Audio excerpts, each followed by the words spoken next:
Hello, happy Friday. I'm going to show you guys how you can make your filters interactive. So here is a darkening filter, and let's just sort of review what it does. So I've got a double called percent, which is what percent brightness do I want the new pixels to be. And in the constructor, I set it to be 50% brightness.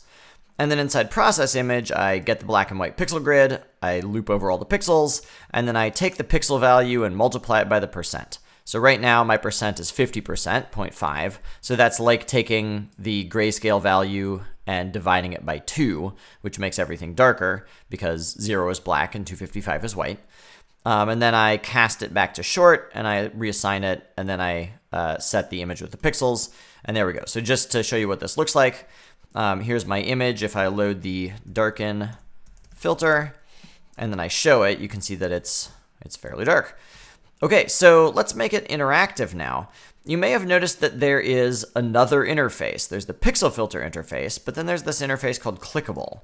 So I said that you can implement more than one interface if you want. So after pixel filter, you can put a comma and write clickable.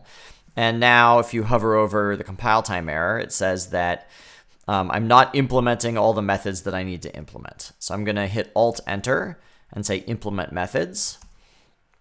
And there's two methods in the clickable interface. There's mouse clicked and key pressed. So each of these methods gets run automatically if the user either clicks or hits a key while they're viewing your filter. So let's change key pressed. So I'm going to say if the key equals the plus key, and notice I'm using single quotes here because it's an individual char. So if the user hits the plus key, I think that I want to make the image brighter. So what that means is I want my percent darkness to be, my percent darkening to be, I shouldn't call this, so I guess this is percent lightening. So I would want this to be like closer to 1 because I'm changing the value less. So let's add like 0.05 maybe. Does that make sense? So like, remember, percent is what I'm multiplying my grayscale value by. So if I'm multiplying it by 50%, it's half as bright. If I'm multiplying it by 1, that means it's just as bright as it usually is. So I haven't changed it at all. So if I hit the plus key, that's increasing the percent brightness. So to make this less confusing, this is why we have naming. Oops. This is why we have naming. So I'm going to call this percent brightness. So that'll be clearer. If the key is the minus sign, then I want my percent brightness to subtract by 0.05.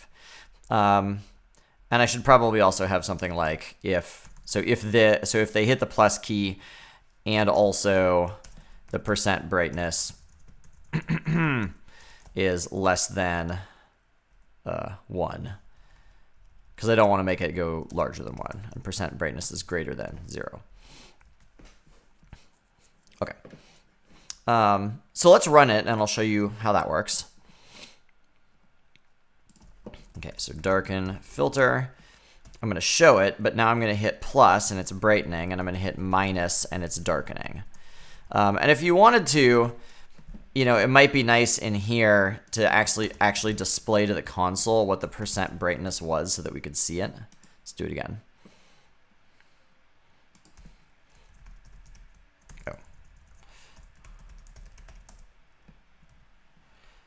So if I hit plus, you can see 85, 90, 95. So this is 100%, and so now I can subtract back down to 0. And that's what happens when we go negative. We reverse the pixel values. Okay, so mouse clicked gives you your original unfiltered D image, and it gives you XY coordinates for where on the image the mouse clicked. So if you wanted to do something with that, what you could do, for example, would be look at the pixel value at that location. So I could do this. I could say pixels equals image.getBlackWhite and then I could say val equals pixels mouse y mouse x. Think for a second about why I have y here. Remember, this is the row, And as you go up and down rows, that's like going up and down. It's changing the y value. So a y value is a row and an x value is a column. And what I could do is, what do I want to do actually? Let's set the, well, what would be interesting to do? Okay, well, so for this simple filter, I can't really think of anything exciting to do when you click. But like in a color filter, for example, you could get the 3 different color channels and you could figure out what pixel you clicked on, and you could make that your target color for color masking, for example. So there's, so you could do a lot of things with the mouse clicking. Okay, I hope that this was interesting and useful for you.